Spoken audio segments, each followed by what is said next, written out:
Okay, so this is going to be a quick video. I see a lot of people talking about the Jimmy Butler shot. There's a lot of controversy surrounding the shot attempt and what he should have done instead. A lot of people are saying he should have took it to the basket. He should have tried to draw a foul or make the layup over Horford. And I'm just going to get straight into it. Jimmy Butler loves that right wing. When he joined the Philadelphia 76ers and they went on that playoff run, he made 2 game winners from that right wing. I think his first week on the team. In his first week on the team, he made 2 game winners back to back from that right wing. So he loves that right wing. If he's going to shoot a three-pointer, it's going to be from that right wing.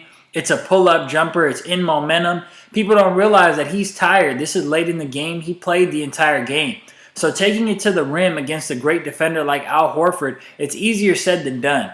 It wasn't going to be a guarantee that he was going to draw a foul. It wasn't going to be a guarantee that he was going to make the layup. And late in the game, when you're going against a better team and you're at home, your best player has the ball, he has momentum, he can dribble to his favorite spot, and he can just push the ball because he's in transition. That's a pull-up jumper. He's just pushing the ball. The momentum is carrying the ball. He doesn't really have to force it like he would if he was taking it to the basket or shooting a contested mid-range shot. Now, he could have got a little closer and got to the mid-range and shot over Horford, but that would have been tougher. He just wanted to end the game right there, and I don't blame him. The Heat were gassed. They were out of it, and sometimes the better team doesn't always win. And Boston was the better team, and they did end up pulling out this series, but the Heat were trying to steal this game. I know the Heat were at home, and I know the Heat are the 1 seed, but the Heat were the underdogs in this game for a reason. It's because they're not the better team. So Jimmy Butler and the Heat were trying to steal a game that they had no business winning. They really went on a run late in the game just to put themselves in a position to have a chance to steal it.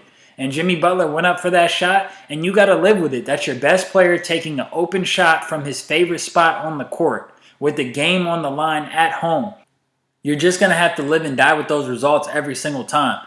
So I tweeted out right after the game, I said, there's nobody in the locker room who's going to have an issue with that shot. Coach Spoelstra is going to be fine with that shot. His teammates are going to be fine with that shot. And as he says in the post-game interview, that's exactly how it went down. Everybody was cool with the look because, like I said, that's your best player taking an open shot for the win from his favorite spot on the court at home.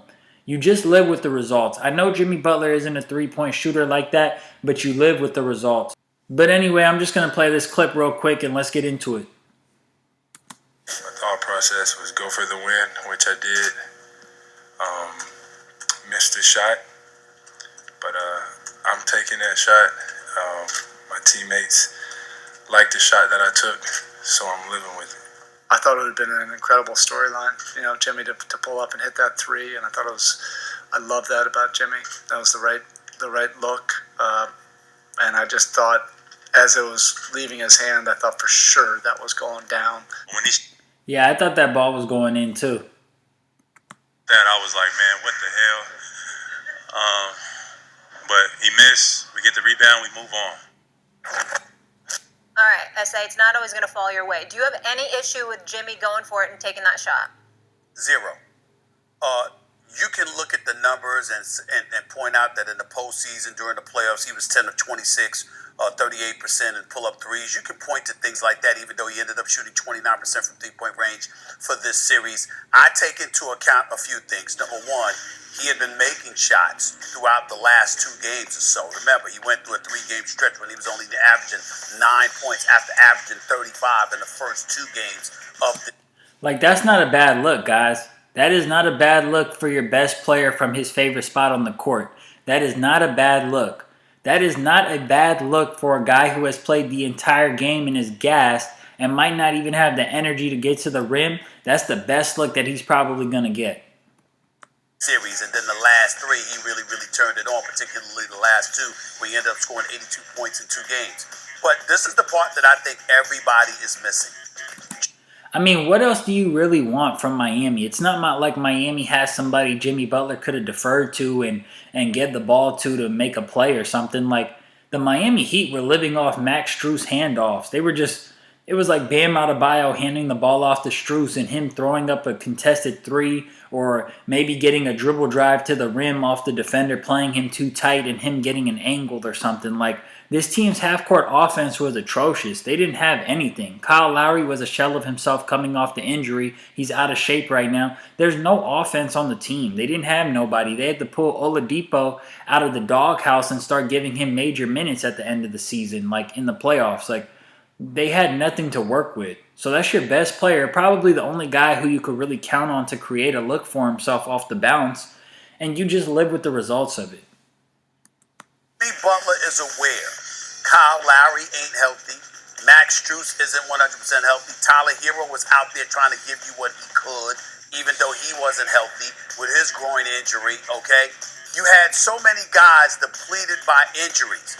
You're down 2.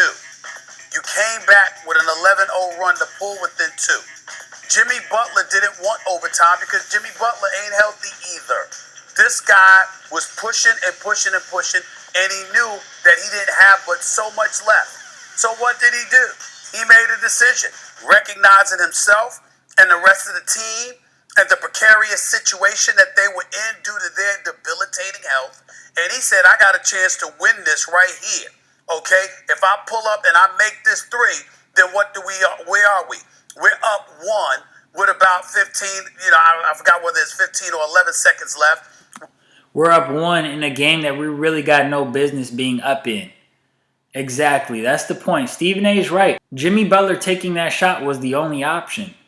That's the perfect shot to take. Everybody who's having 20/20 hindsight and saying you could have did this, you could have done that, you got to look at the situation for what it is. That was the best look that they were going to get, and Jimmy Butler took the right shot. He took the right shot. You have to live with the results. Sometimes you do the right thing and it just doesn't pan out your way. It is what it is.